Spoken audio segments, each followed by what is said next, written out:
Hi, Michael. Hi, Sarah. How are you?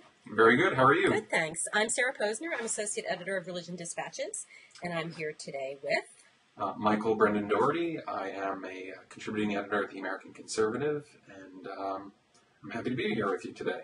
As am I. And we have a lot to talk about, so we'll just jump right in. And I guess we'll get started with talking about Peter King's hearing last week on the extent of radicalization in the Muslim community and that community's response. That was his title. And I was there in the hearing room last week and covered the hearing for The Nation and also wrote a little bit about it at Religion Dispatches. And overall, I'll just give my general impression, and then we can talk about what your thoughts were and maybe get into the particulars a little bit more.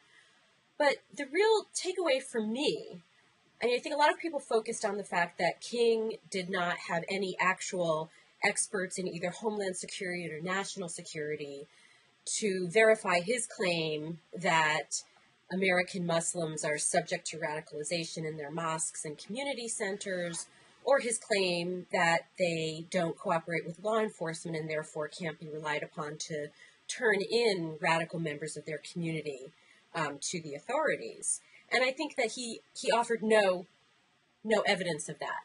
But the thing that struck me, and I think maybe because I'm a religion reporter and not a national security reporter, was that it seemed to me that it was an effort to portray Muslims as sort of incapable of sorting this out for themselves. In fact, his star witness, Zuhdi Jasser, framed it as Muslims are not intellectually equipped to deal with these questions, almost like that they're victims of radical Islam and there are no other alternatives for them. And that to me was a sort of a striking thing, to sort of just take a whole religion and portray its adherents as not being smart enough to figure this out for themselves. And that to me was really the most stunning theme that emerged from the hearing. Yeah, I thought that was striking too. Did you get I haven't come down on one way or the other, but did you have an opinion whether he was saying that they weren't smart enough, or that Islam, by its nature, somehow, closes that line of inquiry in one way or another? Not that necessarily, because I couldn't decide exactly where he was coming down on, whether it was that Muslims don't do this, or that Islam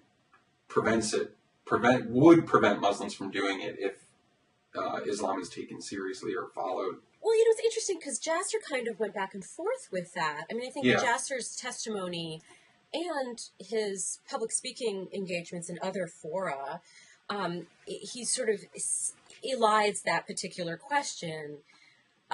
Because on the one hand, he says, I am a devout Muslim, so I don't read Islam as a violent religion. It's a peaceful religion, and I am a believing and a devout Muslim myself. But the community, like he says, he didn't say it at King's hearing, but he has said it, for example, in Newt Gingrich's movie about Islam that was produced by Citizens United. Jasser says... something along the lines of, Muslims don't really have anything to read other than radical stuff. We don't, as a community, we don't produce intellectuals or scholars who give us a peaceful reading of Islam, which is so preposterous that, when I read this back to some officials from the Islamic Society of North America last Thursday who were there at the King hearing, they just laughed because they said, I'd be happy to give him a reading list. So I think that while you could charitably read it as, Islam hasn't produced anything that would give Muslims the tools to read their religion in a peaceful way. Even though that's charitable, it's not even really charitable because it's not true.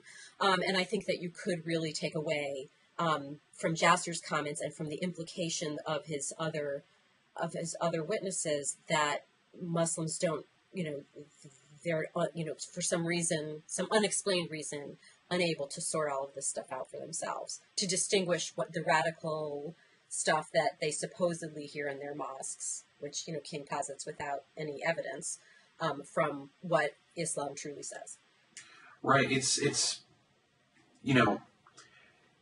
it's funny that he put it that way, because I immediately went back to my own college education, and I remember, Islam course I took at Bard College, and nearly every book was written by a Muslim who was an academic and who was very conscious of talking to people who live in liberal democracies, and also to Muslims who do not live in liberal democracies, and trying to find a way to to be Muslim in the modern West. And it just seemed like a normal feature of Islamic intellectual life to me. Right. The idea that it's totally disappeared. I mean, I can understand that there may be large concentrated populations of Muslims in certain areas that don't read that kind of work, but it is a part of the Islamic world, and based on my reading, it has been since the beginning almost. Well, I think that for a lot of conservatives who try to portray Imam Faisal Abdul Rauf, who was going to be the spiritual leader of the Park 51 Community Center, I mean, he is like as mainstream America-loving, democracy-loving as they come, right? Right. And that conservatives attempted to portray him as some sort of secret agent of the Muslim Brotherhood whose, secret agenda is to subvert the Constitution, I think is indicative that they refuse to acknowledge that there is not only just things that Imam Rauf has written, but other people have written that demonstrate the compatibility of Islam with Western democracy. And I think that it's also part of this is also that they do not theologically understand the shared values and concepts between Islam and Judaism and Christianity as well. I think there's that. I always go back when Islam itself becomes the controversy. To the fact that this seems to just be a feature of American life, is to treat a foreign religion, quote unquote. Yeah, quote unquote. I mean, I guess Mormonism would be one of the native religions. But still, Mormonism has been deemed. Oh yeah, of course. Right? Mm-hmm. And it was at one time foreign to the United States, or seemingly, right. Outside the territorial boundaries at least.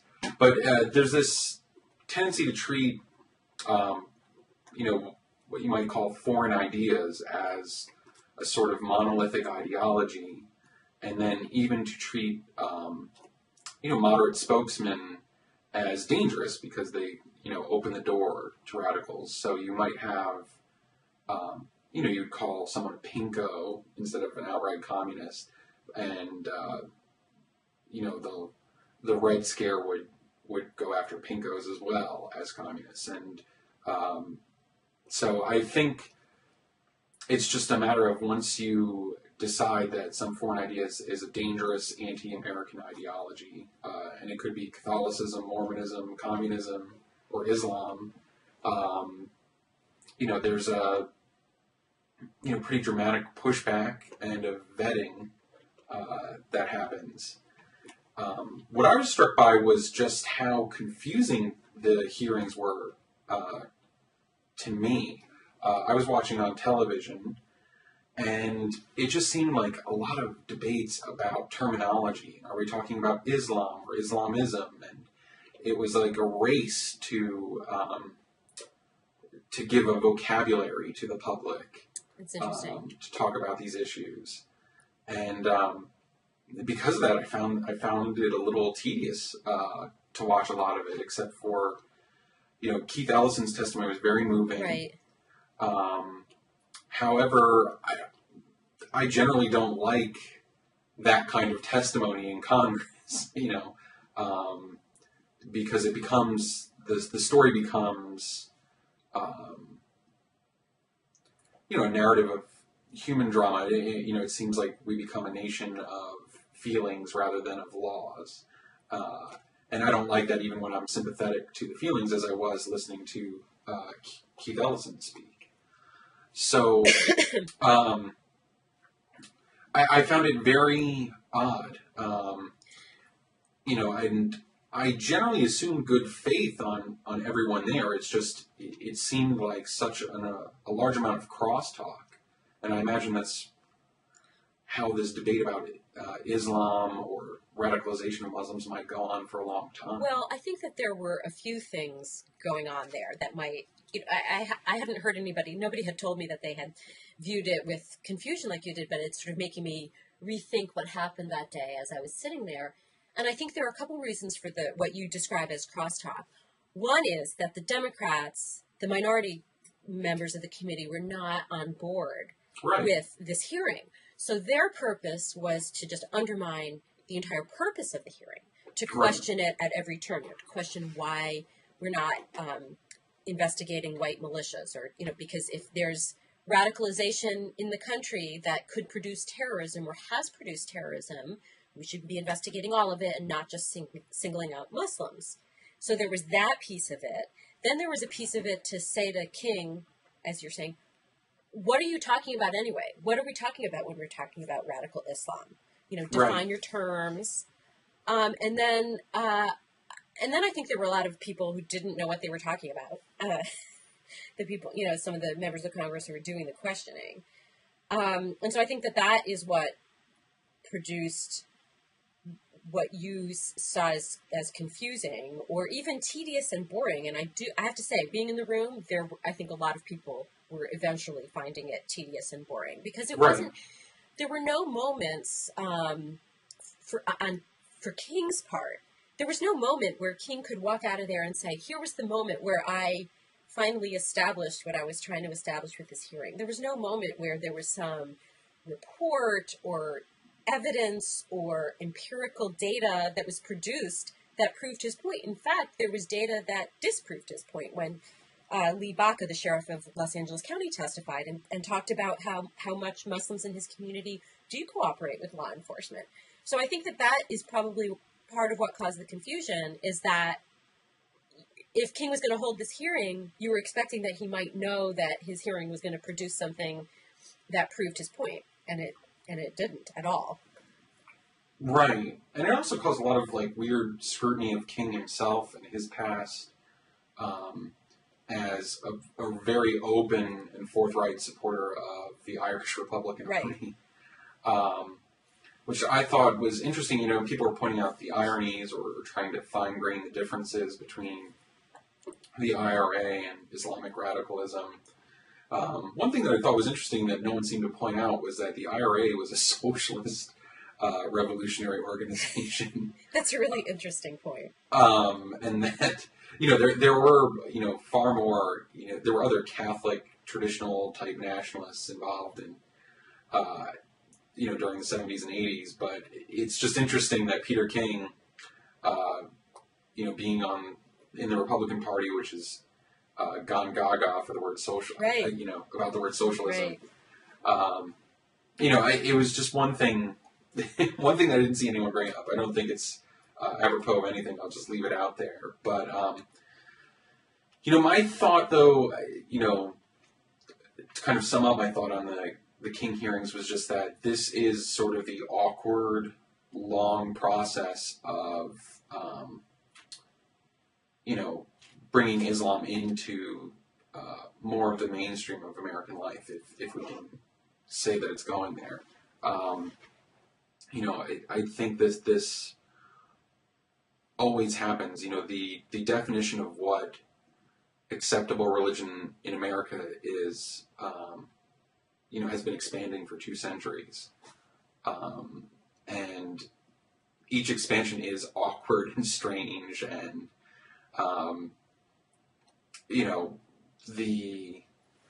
But is there a parallel with any other religious group with what's happening right now with Islam? Is there any parallel where there was an attempt to portray, an extreme act of violence against the United States, 9/11, with an entire religion, right? So, I'm thinking back to probably our most recent example, the Kennedy's campaign for president, where he was portrayed as, oh, he might be possibly carrying water for the Vatican when he's in the White House, and the anti-Catholicism that happened during that presidential campaign. But is any of it even remotely, does any of it remotely have the emotional potency that this does? I mean, the Republicans had put up photographs of 9/11 in the hearing room last week. I was sitting right in front of a poster-size photograph of the Twin Towers in flames. Right?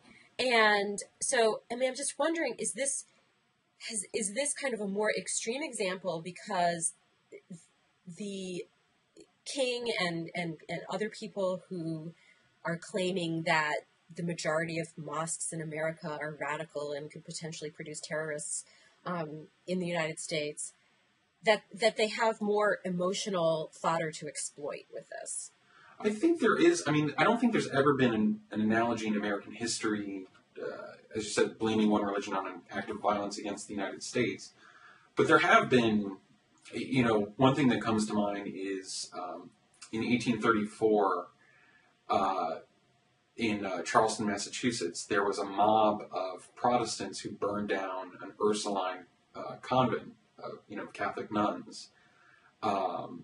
They just had this spasm of violence after there was this young woman, Rebecca Reed, who had attended school with the Ursuline nuns, and then she wrote a pamphlet called 6 Months in a Convent, and it made kind of accusations about what Catholicism was doing and in America or whatever, and this mob burned down a convent, and that was before the great wave of Irish migration, later that century.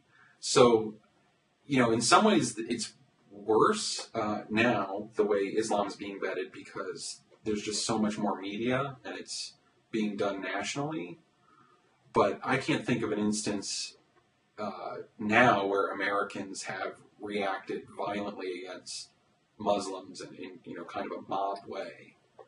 Well, there was the highly publicized YouTube video of the protest at in Orange County, yeah. Right, but I mean, that never spilled over to arson. There was no physical violence, it was all verbal. Yeah, I mean, people might say that it's kind of hateful and that might be violent, but, it never spilled over to arson. Right. Although, there have been sort of isolated incidents. There was the stabbing of the cab driver in New York. There was a murder of Sikhs in California recently that's being investigated as a hate crime because frequently there's some confusion among some people about, Sikhs being Muslims because of their head. Right. No, it's, I worry a little bit, I don't want to get too far afield, but I do worry that some of these democratic revolutions going on in the Muslim world, which are releasing some kind of violent energy against Christian churches in Muslim-dominated countries. I do worry that is going to, fuel the fires over here as well. Well, I think that there's a tendency to overread those conflicts, say between Muslims and Christians in Egypt or anywhere else, to overread those as an overreaching theological war in which America should engage too. Because I get a lot of email from Christian conservative advocacy groups and so on that definitely sort of overread that as, see, Christianity is being persecuted around the world, and therefore this proves that we're locked in this spiritual cosmic battle with Islam. And that's a very dangerous road to go on. I mean, there's obviously no justification for religious or anti-religious violence anywhere, but for Americans to overread that as, America's spiritual war against Islam is a real big mistake. I hope so. I mean, I hope it's a mistake. I mean, it is tough though when you've had, if you could put yourself in their shoes and say, okay, I believe America is a Christian nation, however I define that. you could find that pretty loosely or pretty strictly. And we were attacked by, radical Muslims. And now I'm watching in Egypt or in Iraq, I'm watching Christian churches getting burned or bombed. I'm watching Christians flee en masse from some countries like Iraq. You can begin to imagine yourself in a world full of conflict. And obviously there's long historical conflict between Islam and Christianity. Right, but let's flip that over. So, right. At the hearing, after the hearing was over on Thursday, I talked to Richard Kilmer, who's the executive director of the National Religious Campaign Against Torture. And this is a group of religious leaders who have, for a couple of years now, or maybe going on 2 years now, have really advocated against America's use of torture against detainees and really laid out a religious case against torture. And he said to me, from the beginning, we understood that torture was motivated by religious ideas that were in opposition to Islam. And so, it's a dangerous path, flipping it either way, it's a dangerous place to go, right? I mean, yes, there is this kind of religion and on religion violence, but I think that it's dangerous for America to frame it that way, because it leads to things like that. No, I thought it was very wrong when, we didn't get to talk about this back in the day, but, when Bush used the word crusade, I thought that was a big blunder. And, I thought it was bad when certain U.S. generals have framed it in those terms as well. And speaking, let's use that as a segue to another topic we wanted to talk about. Right. One of the generals, or lieutenant generals, who did frame it that way was Jerry Boykin, who also served as a team leader on Frank Gaffney's report on the threat of Shariah to the U.S. Constitution and to the United States, which I think was sort of an undercurrent in King's hearing. It might come to the fore a little bit more in future hearings that he holds. That remains to be seen.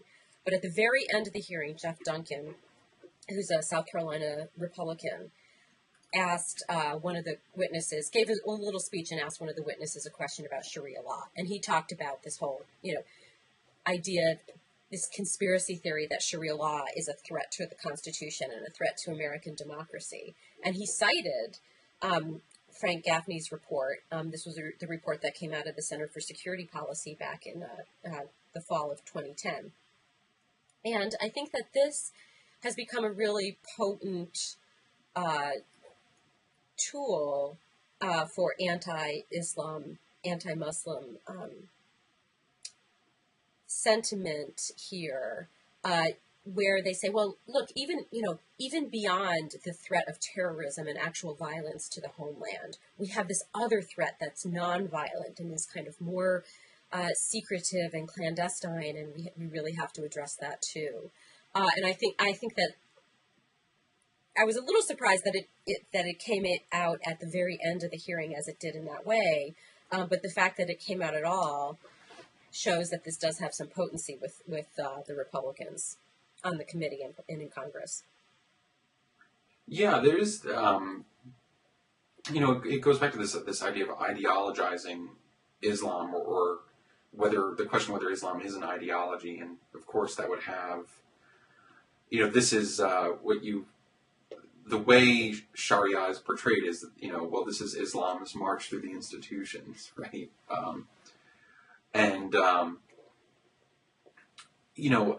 What I was interested, it's funny, there was a piece, I think, on your site, I think it was your piece, and you called it the Sharia industry.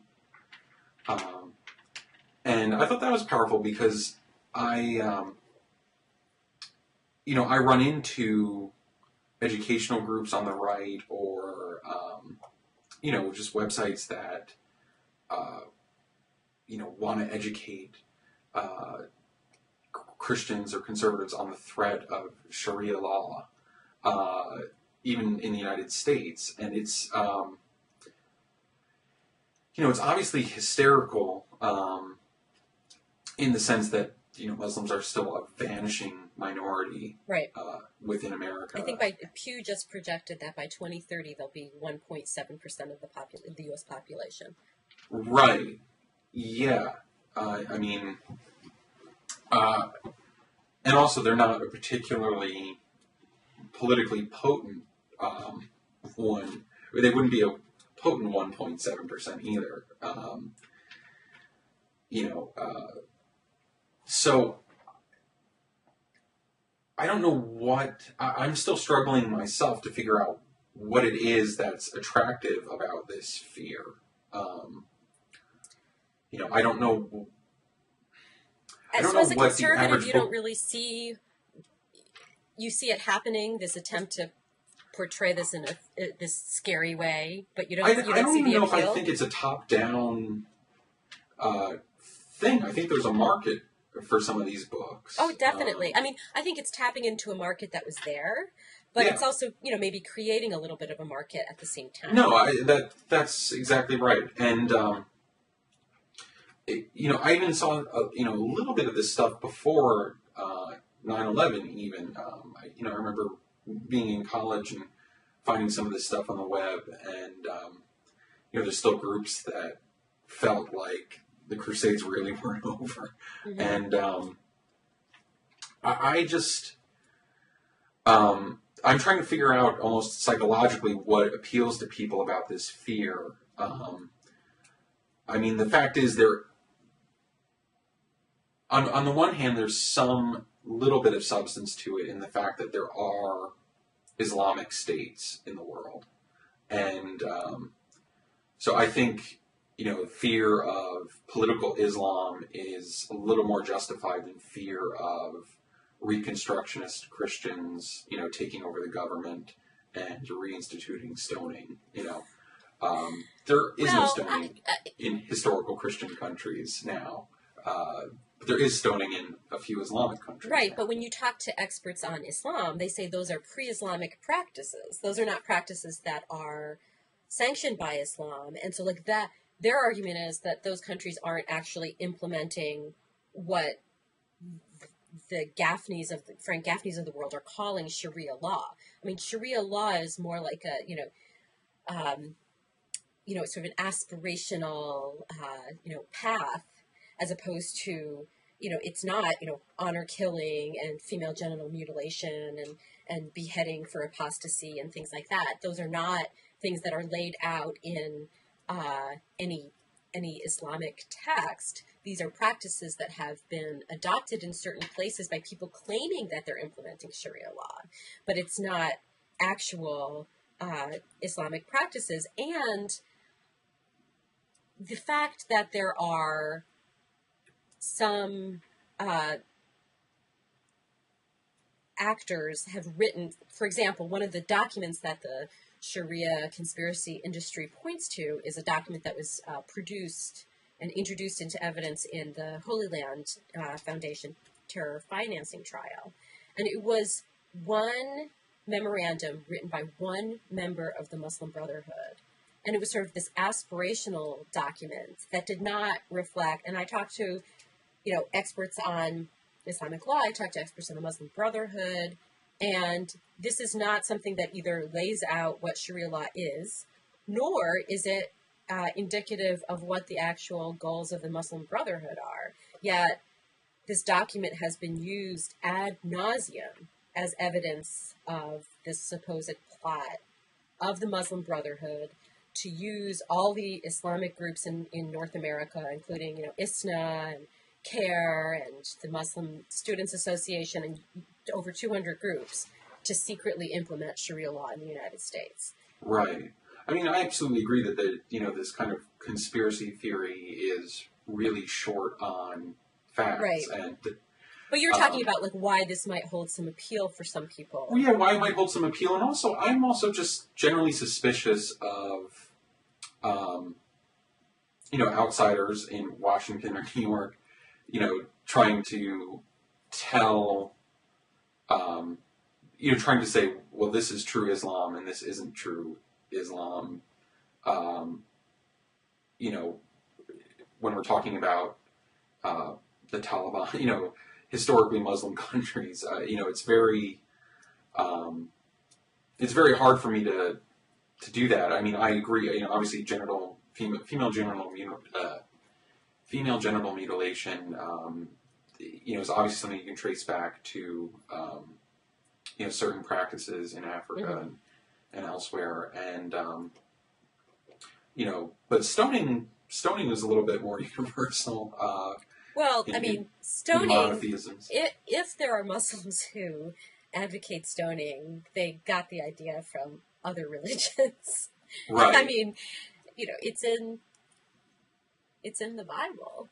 Right. No, it is, and also it's I think there's also just a natural, and sometimes this you don't even have to be a Christian to feel this way, but there's this natural sort of uncomfortable feeling about Islam in that, well, at least Christianity had its first 300 years as a kind of persecuted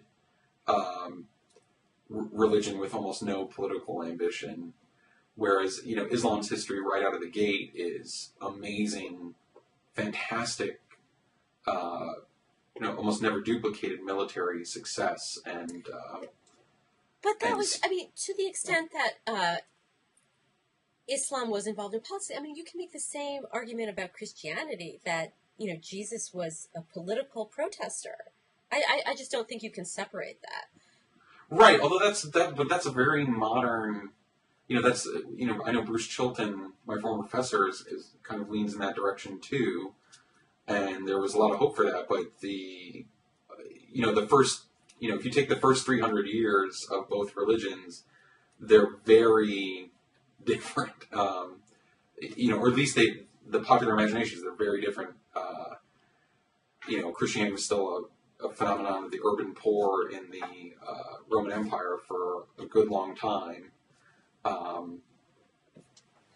whereas Islam had this kind of dynamic political strength very early. But I think you could view both as having a prophet spokesperson right. protesting against the unfair prevailing political elites of their day.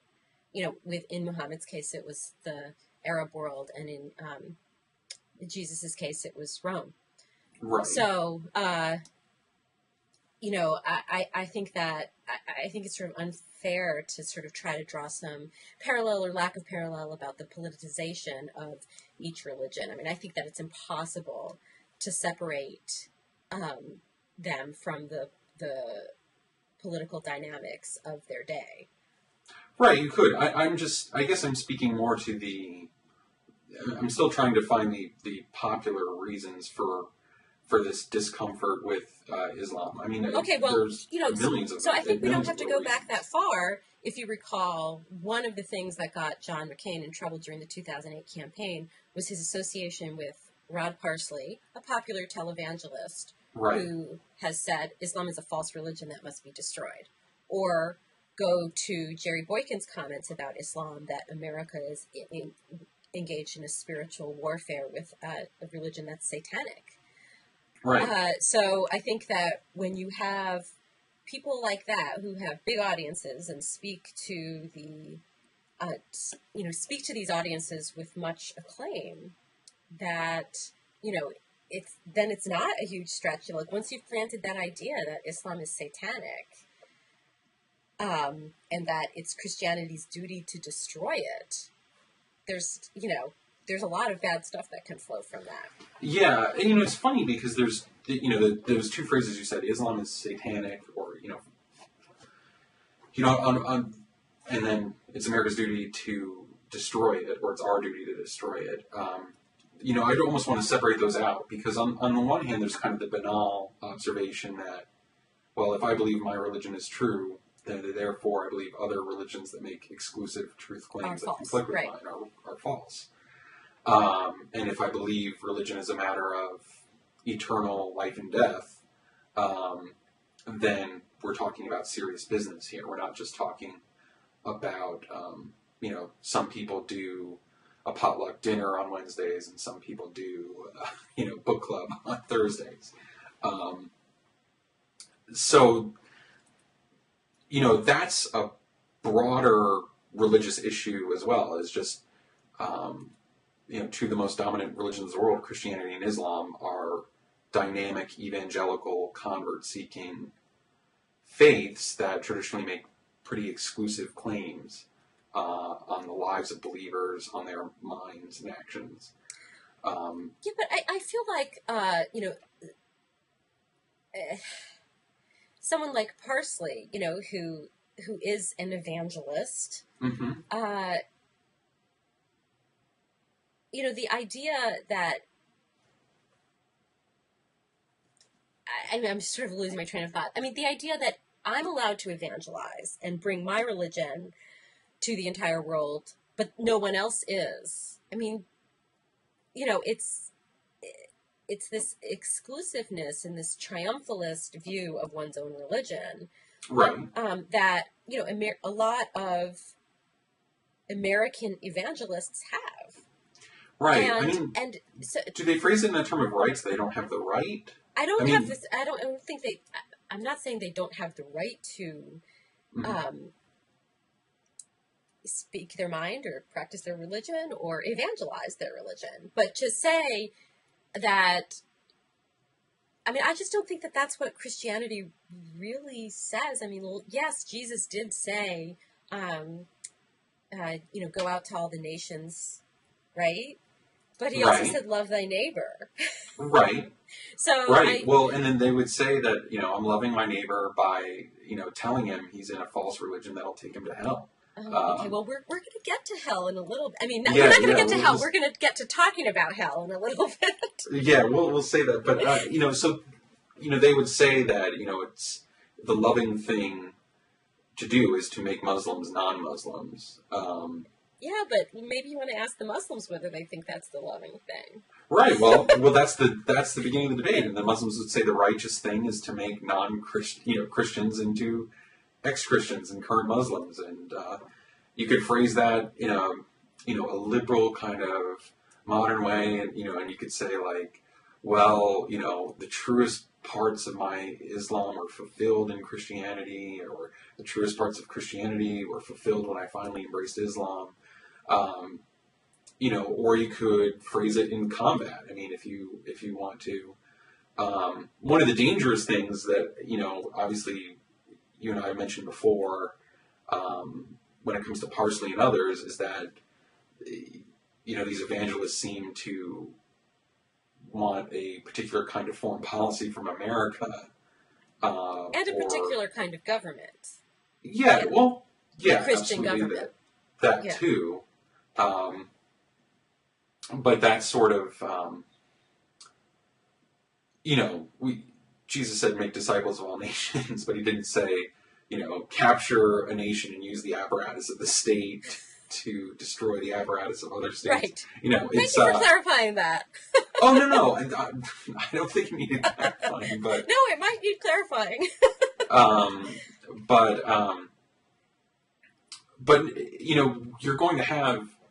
One thing that modern liberal democracies haven't done, contrary to the secularism thesis, is they haven't truly eroded the truth claims of religion. And I think the nature of Islam and Christianity in particular are going to lead them into conflict. It could be a low-level, friendly, let's get together on Thursday nights at a local mosque or a church and have like a friendly debate and sharing, and people will cross-convert the way, say, Catholics and Protestants do in the United States now. Or it could be, something much more geopolitical and frightening. Well, let's use this moment to segue to Newt Gingrich, right? Okay, so I'm holding up the case for his DVD, America at Risk, The War with No Name. You can't see it, okay? I know, but I'm going to pretend I can. It looks foreboding, great. Right? But so he has this DVD out, which features one of King's star witnesses, Zuhdi Jasser, and others, talking about how this threat to America by radical Islam. you know, a lot of it is, the DVD is fairly derivative of other things that have already been produced. Yeah. But recently, Gingrich touted his patriotism in a sort of unusual context. And I'm wondering if you can talk about that, not just in terms of the patriotism angle, but also from the angle that, you know, Gingrich is now a Catholic. Right. Gingrich is now a co-religionist of mine. You know, he, Pope Benedict, Torquemada, and St. Paul and I are all of the same religion.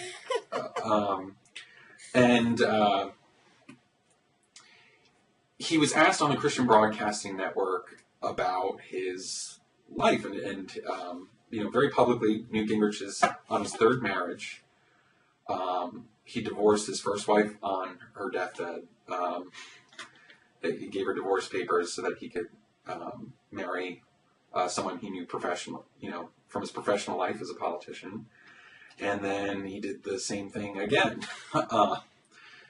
Divorced his second wife for an aide. Although, to be clear, not on her deathbed, but yeah. Not on her deathbed, but to be with an aide he had, who's now his wife. Mm-hmm. Who's 20 years younger than he is. 20 years younger than he is. She seems lovely. And now he's also converted to Catholicism, which is becoming a little bit of a thing. And he was asked about these indiscretions, not quite in explicit terms, and he said, listen, you know, there's some things in my life, and then he gave this, I don't have the quote right in front of me, but he said that because of my love of country, I was working too hard, and then some things happened. And people naturally started, you know, Twitter lit up about it. I mean, it was everywhere. It was... No, you know, so, you know, he recently launched a presidential exploratory committee. Yeah. If he runs for president, I mean, how can he get past this with the Republican base? I don't think he can. I think there might have been a path, and the path would have been... it would have been the Ralph Reed path. I mean, Ralph Reed's not divorced, obviously, but he's had some ethical issues, and his path was to fall on his knees and say, you know, I sinned, but, you know, we're all fallen, and I've asked forgiveness. And that's the only path. I mean, that's the only conceivable path. People do like a repentant sinner. I mean, I think it's just natural in all of us to, you know, have gone down the wrong path for some time and then needing forgiveness. So how was that a Catholic, his answer, how was that consistent with Catholic teaching? Obviously, his divorces aren't consistent with Catholic teaching. And how did he become a Catholic with divorces? Yeah, no, that actually, I need to look into that because that is truly troubling. You know, I mean, obviously, you know, just to be clear, you know, I don't have an issue with divorce. I have an issue with somebody pretending they're holier than thou and divorcing their wives on their deathbed and calling for the Christian nation, etc., and then doing all of these things. Right. But he became a Catholic to much fanfare. And, you know, he and his wife, one of the other movies that they produced, he and Callista, was a movie about the Pope's role in the fall of communism. Right. And, you know, so, like, he's very much touting his Catholic faith and his love of the majesty of the Catholic cathedrals in Europe and how that was very influential in his decision to become a Catholic. So how can you, on the one hand, do that, but also sort of slide by rules that other Catholics have to abide by? Well, you know, there's two things I want to say. Is one of the reasons he gets by is because he's kind of famous. And the church needs the kind of famous get privileges even from the church right. that others don't. On the other hand, you know, on the other hand, there's a part of me that says, as his fellow co-religions, that, you know, there's some sympathy I have for him in the sense of, you know, St. Augustine wrote, you know, give me purity and give me continence, but not yet. And, you know, so Catholics are still sinners by nature when they come into the church. And so... But you're saying regular Joe, who had been divorced, couldn't go and say, I'd really like to convert to Catholicism now. Well, there would be issues. Okay. I mean, and I don't know what canonical procedures Newt has gone through. Obviously, his first wife died. But Okay, so there was no way of like getting an annulment from her after the fact. Right. Well, and also you were allowed to remarry after death. But he divorced her before she died, didn't he? Yes, yeah. Exactly. And that would be a very grave sin. I don't know if he got an annulment on the second marriage. I mean, he must have gotten something like that in order for his marriage to be recognized by the Catholic Church, if it is. So I don't know what his canonical status is, whether he's considered to be living in sin with his third wife, but a Catholic. It would. I don't know, but I do believe, and I don't think it's a particular slight against the Catholic Church. I just happen to think that so many famous people get better treatment from any institution. Just about. While we're on the topic of the Catholic Church, last week the Pope issued a statement which, I kind of caught out of the corner of my eye because I was working on other things, but which was on an issue which I thought had long ago been resolved, and that was that the Jews did not kill Jesus. Can you explain, the context in which this statement was made? Sure. And what's the backstory here with this? It actually isn't just like a statement. It was, but it was turned into a news item, and here's how. The Pope's book, Jesus of Nazareth, Part 2, Part 2, is coming out this Lent. I think it's on bookshelves this week. And it deals with the passion and death of Christ. Mm-hmm. And the first book came out, I think, 3 or 4 years ago. And this second book deals with that issue. So he takes up these issues around, scriptural issues about the passion and death of Christ and what it means, who killed Jesus, why did Jesus die, etc. And historically and in the news, etc., there's been question of the Jews' responsibility. I mean, and it comes up.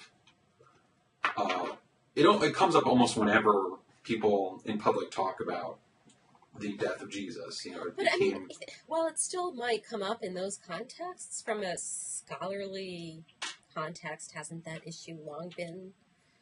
It's long been settled. I mean, the great tradition of Christian theology says that Jesus died for the sins of the world, and and so that everyone, in a sense, by their sins, has killed Christ, and that He lays down His life willingly. There have been times that passages like when I think it's in St. Matthew's Gospel, when the Jews in the crowd are supposed to have said, "His blood be upon us and upon our children." And what do passages like that mean? And there's been this sort of school of thought in and out of the church that, the Jews are somehow especially responsible for rejecting their Messiah, and that there's some kind of blood guilt. And that this, has been the roots of anti-Semitism since. Right. It's one of the fonts of anti-Semitism. And it comes up, and sometimes it seems like the sort of orthodox position that Jesus died for because of everyone's sins, or anyone's sins, we could say, and this other blood guilt thing can sort of almost coexist, or seem to coexist. Mel Gibson, who's now famous for an anti-Semitic tirade, when he filmed The Passion of the Christ, he filmed his own hand as being the one putting the first nail in Christ's hands. So it's just an issue. It's covered in this book, and then as pre-release excerpts of the book have been released to the media and the public, America Magazine published that section of a chapter, and then the media picks up on it. As if it's something new. As if it's something new, and as if it's something new for this Pope, and they'll say, they phrase it as, well, this Pope's had issues with Jews before because of, right. Other things in his pontificate, like lifting the excommunications on the Society of St. Pius X, right. One of whose bishops. And that society, they're basically Holocaust deniers, right? Well, the one bishop in it has the British bishop, Bishop Williamson, Richard Williamson, seems to be a Holocaust denier and a conspiracy theorist. He's been silenced or supposed to have been silenced by the other bishops in that group, the three other bishops in that group. But the group itself, I don't think you could give them a position on that. And if the group's leader, Bishop Fillet, has said that there's, no basis in the Catholic faith for Holocaust denial, or, it's not part of the Catholic faith, this anti-Semitic stuff. So I don't want to paint that group with a broad brush. I've actually been to some of their chapels, and they seem pretty conventional to me. But, so there's been issues in the news. Right, so that's why it becomes sort of an interesting news item to... Yeah, I think... So I was right to think when I saw it out of the corner of my eye that this is nothing new. Right, it's nothing new. I mean, it was also... there have been issues that when Pope Benedict released the traditional Mass, that, there's a Good Friday prayer, especially for the conversion of the Jews. That was a news item at the time. So the media has a kind of interest in the Pope and the Jews type of stories. And this was just another one. But it's a very small part of the book. And, it is a little bit of a nothing burger. Well, let's move on to another sort of theological thorny theological question, and that is what happened recently with the evangelical pastor Rob Bell, who has suggested that perhaps there isn't a hell. Right. And he's actually not the first evangelical to say this. I mean, several years ago when Carlton Pearson, who at the time was a very prominent neo-Pentecostal televangelist who really got his start from Oral Roberts and Oral Roberts University, he suggested this idea that there wasn't a hell, and that if God was a loving God, he wouldn't consign anyone to hell. And he was, essentially excommunicated by the dollar, if you know what I mean. I mean, he basically lost all of his financial support for expressing this universalism. And, evangelicalism doesn't have a Vatican, so there isn't really any actual excommunication, right? Right. And I'm wondering, so with Rob Bell, there was not an excommunication, but there was a Twitter storm. A Twitter storm, exactly, which is like the new way of addressing this. That's a really interesting angle on this too. Is that heresy within evangelical circles is handled very differently. Mm-hmm. Now, how would that be handled in the Catholic Church? I mean, there's no Catholic priest who could say what Rob Bell said, right? No, I mean, you could say, if you phrased it in a certain way, you might be able to slyly get away with it.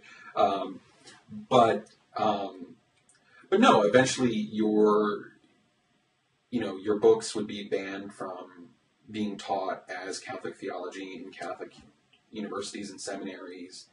The Pope might, or the Congregation for the Doctrine of Faith, which is the successor office to the Holy Office or the Inquisition, would ask you to shut up kindly. And yeah, so it's just a feature of Protestantism that you don't have that.